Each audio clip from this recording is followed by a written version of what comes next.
Boche gold and diamonds. Buy now, pay later. പ്രാദേശിക മാധ്യമ പ്രവർത്തകർക്ക് ക്ഷേമനിധി ഏർപ്പെടുത്തുന്ന വിഷയം നിയമസഭയിൽ അവതരിപ്പിക്കുമെന്ന് UR പ്രദീപ് MLA.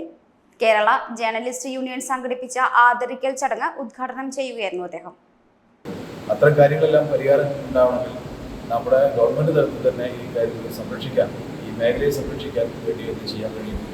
പലരും ഇന്ന് കാണുന്ന ആളുകൾ ഈ രംഗത്ത് കാണാനില്ല. എന്താണെന്ന് ചോദിച്ചാൽ, ഞാൻ എൻ്റെ ജോലിയുടെ ഭാഗമായി, എൻ്റെ ജീവിതത്തിൻ്റെ ഭാഗമായി ഞാൻ ആ പണിക്ക് പോയി എന്ന് പറയുന്ന ആളുകൾ കൂടുതൽ കാണാറുണ്ട്. പുതിയ മുഖങ്ങളാണ് ഈ സമയങ്ങളിൽ നമ്മുടെ മുമ്പിൽ വന്നു പോയിക്കൊണ്ടിരിക്കുന്നത്.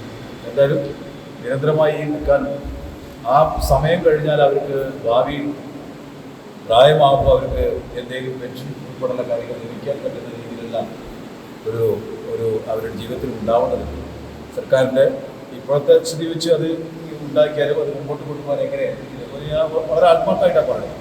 പൊതുവെ ഒരു സാമ്പത്തിക സ്ഥിതി വന്നാൽ നമുക്ക് പുതിയ മേഖലയിലേക്ക് എല്ലാം കടന്നു ചെല്ലാൻ പറ്റാത്തൊരു സ്ഥിതി ഗവൺമെൻറ് ആയാലും പ്രയാസം തന്നെയാണ്. ചാലക്കുടി പ്രസ് ഫോറത്തിന്റെ മികച്ച ജില്ലാ വാർത്താ അവതാരക ചേലക്കര CCV ചാനലിലെ ധന്യ മണികണ്ഠൻ, ചാലക്കുടി പ്രസ് ഫോറത്തിന്റെ മികച്ച വാർത്താ ചിത്രത്തിനുള്ള അവാർഡിനർഹനായ മലയാള മനോരമ ലേഖകൻ K ജയകുമാർ, കുടുംബശ്രീ ഫോട്ടോഗ്രാഫി സംസ്ഥാന അവാർഡ് ജേതാവ് മണി ചെറുതുരുത്തി എന്നിവരെ ആദരിച്ചു. MLAക്ക് KJUവിന്റെ പ്രസിഡന്റ് OS സിബി മൊമെന്റോ നൽകി ആദരിച്ചു. മേഖലാ പ്രസിഡന്റ് OS സിബി അധ്യക്ഷത വഹിച്ചു.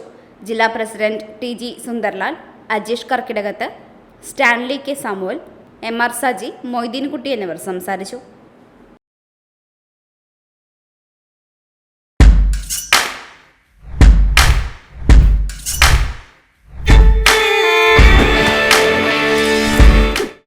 Dot view news. കാഴ്ചകളാണ് ലോകം. കണ്ടു തുടങ്ങുക.